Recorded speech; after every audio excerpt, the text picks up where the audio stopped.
Shalom, shalom, meus queridos! Tudo bem com vocês? Espero que sim. Estamos agora em 35 dias do Omer. Olha só como o tempo ele passa, hein? Parece que foi ontem que a gente começou a gravar os vídeos aqui e fazer a contagem do Omer juntos. Hoje nós vamos falar ainda sobre o Ode, o último dia que nós falamos sobre o aspecto principal de Ode, porém falaremos de Malhut Sheb Ode, ou seja, Malhut de Ode, ou seja, o reino. Malhut é o reino, representa o mundo físico, o mundo da ação, e Ode representa o quê? O reconhecimento e a humildade. E nós precisamos sempre entender porque por trás de cada uma dessas Sefirot que nós estamos estudando, há uma personagem que é o arquétipo daquela Sefirot, não esqueça disso.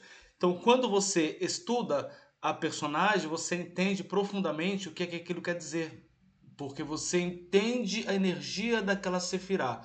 Então, em Ode, nós já sabemos que Ode está ligado a Arão, irmão de Moisés. Eu sempre vou falar patriarca, mas não patriarca no sentido genitor, mas está ligada a Arão, irmão de Moisés, o grande sumo sacerdote. E Malhut está ligada ao rei Davi. Como que nós podemos fazer um paralelo para entendermos como que a energia de Ode se relaciona com Malhut? Nós precisamos entender o que há de comum na vida de Arão e na vida do rei Davi, porque é onde essas duas energias elas vão se conectar e nós vamos aprender alguma coisa de maneira lúdica e prática para as nossas vidas, para que nós possamos aplicar. Vamos pensar, Arão foi escolhido por Deus como o sumo sacerdote, e Davi foi escolhido por Deus também como rei de Israel. Arão, ele foi empossado como sumo sacerdote no oitavo dia, quando Moisés começou a levantar o Mexicã. Deus ordenou que fosse construído o Mexicã, foi construído, havia a inauguração, Moisés levantou, ofereceu os ritos, nada aconteceu durante 7 dias, como nós já falamos em vídeos anteriores. E nada aconteceu. No oitavo dia, Deus falou para Moisés: quem vai levantar o tabernáculo, quem vai fazer todos os ritos sacrificiais e você vai orientá-lo será o seu irmão Arão. Vista-o como sumo sacerdote e coloque ele para fazer os ritos do sumo sacerdote. Arão de assalto foi tomado com essa ordenança do Eterno, mas foi lá, obedeceu, fez, ainda talvez meio receoso por tudo que a gente já comentou nos vídeos anteriores, e a glória de Deus se manifestou e Arão foi de fato não apenas ungido sumo sacerdote, não apenas colocado na posição de sumo sacerdote, porque ele poderia ter sido ungido por Moisés antes, poderia ter sido colocado como sumo sacerdote, só que talvez faltasse reconhecimento. Então, quando tudo isso aconteceu, os 7 dias se passaram e nada aconteceu, aquilo gerou uma crise. Deus deu uma solução para aquela crise, que era colocar Arão. Arão foi colocado e as coisas aconteceram. Então, aquilo trouxe muito reconhecimento, porque todos não pensaram unanimemente. Se não fosse Deus colocar Arão como sumo sacerdote, nada teria acontecido. Então, aquilo legitimou aquela nova posição de Arão, que era uma pessoa do povo, uma pessoa comum, apenas irmão de Moisés, muito querido, mas sumo sacerdote. Moisés colocou porque era irmão dele, né? É nepotismo, como a gente fala aqui em política. Colocou porque tá tudo na família. Mas quando houve uma crise, Arão foi colocado, aquela crise se resolveu de maneira poderosíssima, a olhos vistos. Não restava dúvida alguma de que Arão era o sumo sacerdote escolhido pelo Eterno. Então aquilo trouxe muita autoridade ao novo posicionamento de Arão, porque Arão foi reconhecido. E com Davi nós paramos para pensar. Davi foi um pouco diferente. Davi, ele foi reconhecido como Deus, foi reconhecido como rei através do próprio Eterno. Mandou o profeta Samuel lá, Samuel foi, passaram os filhos de Jessé na frente dele, e o oitavo filho, olha, oitavo, né? Hoje, oitava Sefirá de cima para baixo, hoje está ligado ao reconhecimento, à humildade, à transcendência para o novo patamar, e Davi era o oitavo filho. Não é por acaso que era o oitavo filho. Davi foi ungido rei. Ok, Davi era o rei de Israel? Era, mas não era. Que Davi foi ungido rei, mas havia um rei. Aí a pergunta é, por que havia um rei? Porque o povo de Israel decidiu, num determinado momento, que ele se tornaria uma monarquia.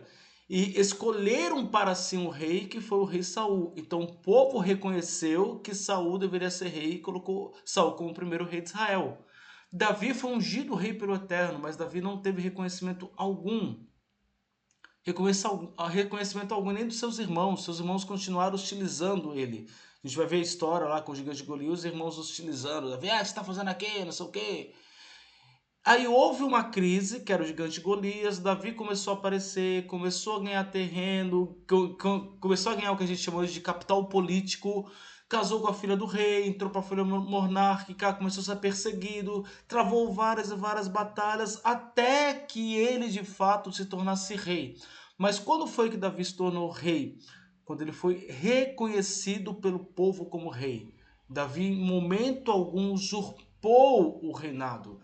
Mesmo ele tendo sobre si a unção de rei, havia um rei lá fisicamente colocado.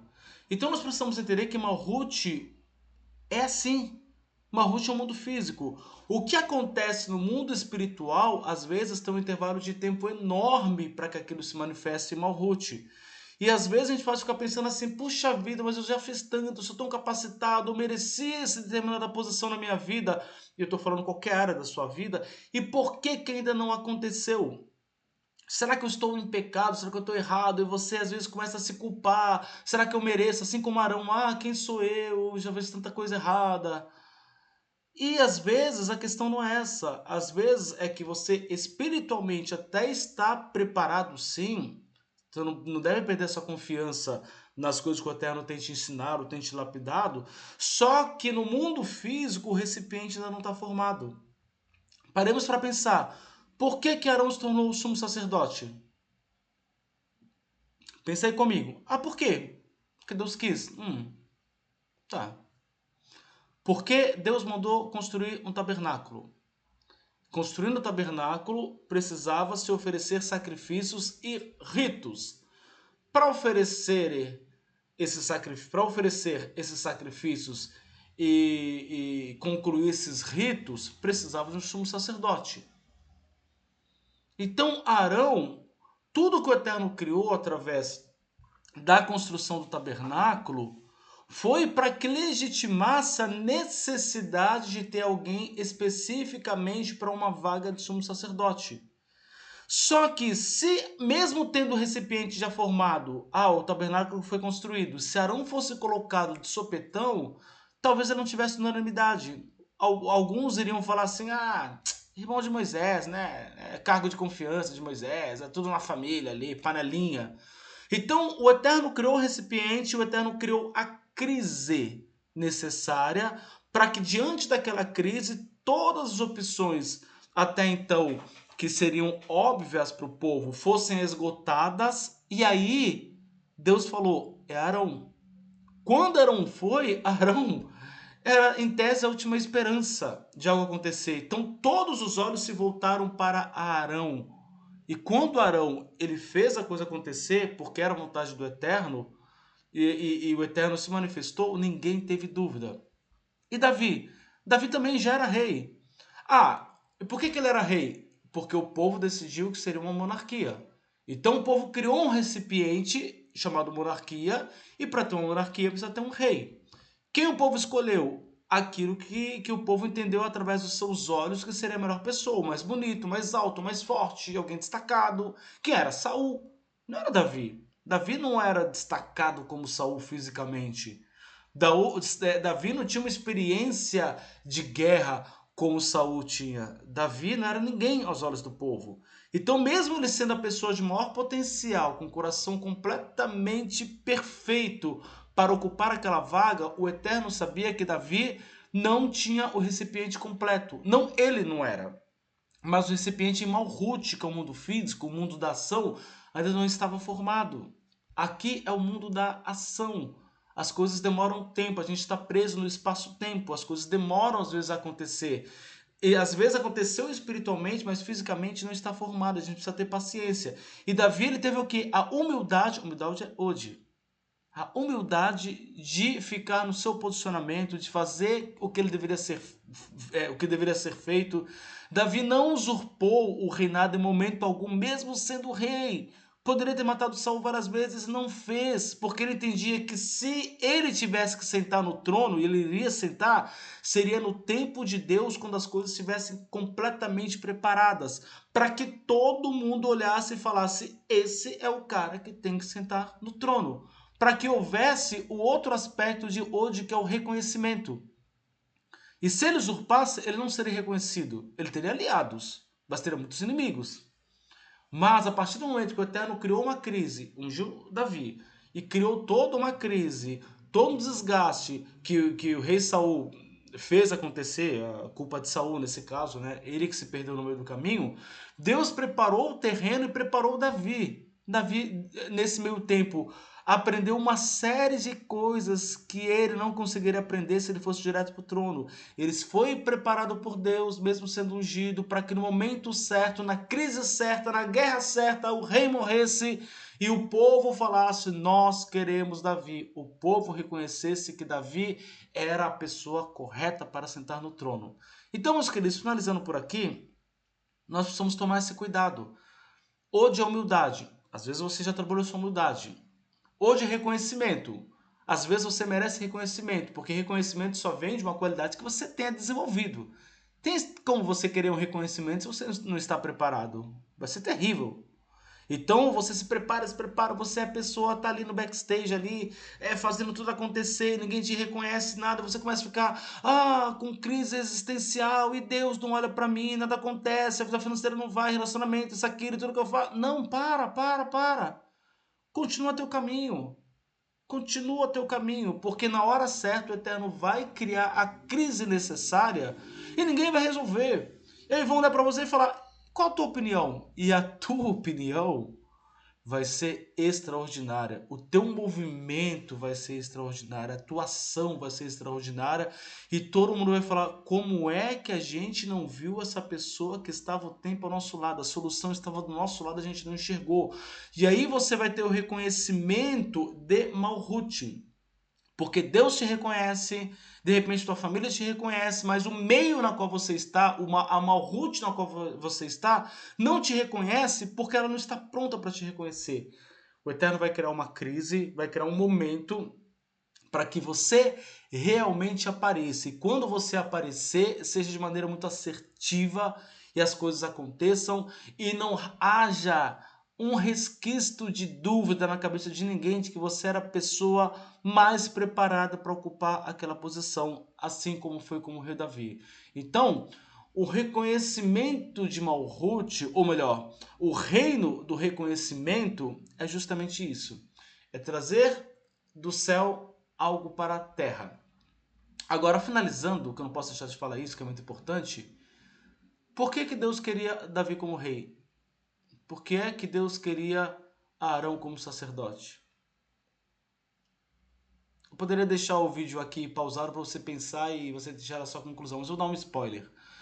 Porque o tabernáculo era um instrumento de conexão entre Deus e os homens.